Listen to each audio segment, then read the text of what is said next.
One of the strangest things about relationships is that we're not free to feel attracted to just anyone. We tend to have very strong psychological types that we can't deviate from.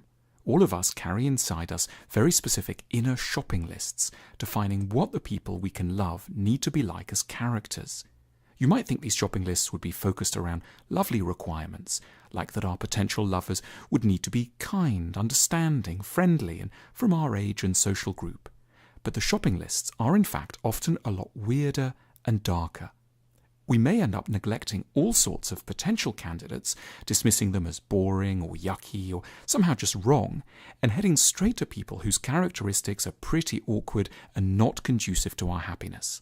For example, we may only be able to fall in love with people who are much less clever or responsible than we are, or who are really unreliable, or who are selfish and self-absorbed, or sarcastic and mean. It can be very puzzling to those around us and to ourselves. Why on earth can't we settle down with people who are good for us? That's because what we're looking for in love isn't necessarily someone who is nice, pure and simple, but someone who feels familiar. And a lot of us learnt about love in childhood at the hands of people who were, in a variety of ways, trouble for us, and who continue unconsciously to guide our love types. Our earliest caregivers give us templates of what it is to love and be loved, which can cause havoc with our chances of happiness. The trickiness in our love types tends to go in one of three ways. Let's imagine Dad was cold or violent or abusive, or Mum was belittling, unavailable or controlling. It was horrible, yet that ends up being what we look for in love.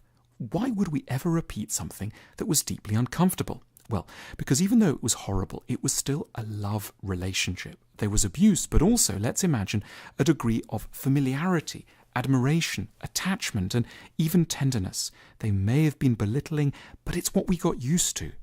And now, however illogical it sounds, it doesn't quite feel right unless it's kind of awful as well. It's not nice as such, but it feels comfortingly, compellingly familiar. Or imagine we experienced firsthand what it was like to be made to feel terrible, to be humiliated and hurt. And then, weirdly, we may end up doing the same thing to someone else, humiliating them in turn, bossing them about, going cold on them just when they're vulnerable to us. It's as if a primitive part of us thinks that the only way not to be abused is to be the abuser. Deep inside, the childlike, emotional self thinks the person who did that thing to me was, in a way, the opposite of me, and that must be the place of safety, and that's who I want to be in any relationship. When parents cause us trouble, we're often so keen to get away from it, we develop blocks around all kinds of character traits they may have had, which might actually have been good and actually unrelated to the troublesome traits. So, for example, our father might have been belittling, but highly intelligent. Now, regrettably, anyone intelligent can seem hugely off-putting. Or we always felt our mother was somehow revolted by sexuality, ours especially, but she was really warm and cuddly. Now, sadly, anyone who's warm and cuddly is imagined to be punitive around sex, and hence feels wrong and has to be rejected. Our inner love maps are really hard to tease out. They certainly don't spell themselves out.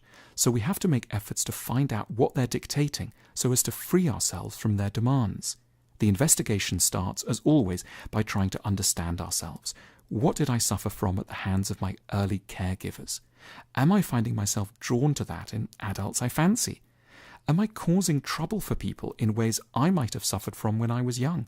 And am I put off certain people because they have traits I associate with people who caused me difficulties as a child? Might I, in other people, find the traits I like without the ones I fear? Emotional health means expanding on the number of people we're free to fall in love with. We learn about love in childhood, but we liberate ourselves from the traumas of childhood when we realize we can love in different ways and get used to something that may at first be eerily and challengingly unfamiliar: being happy with someone who is properly and deeply good for us.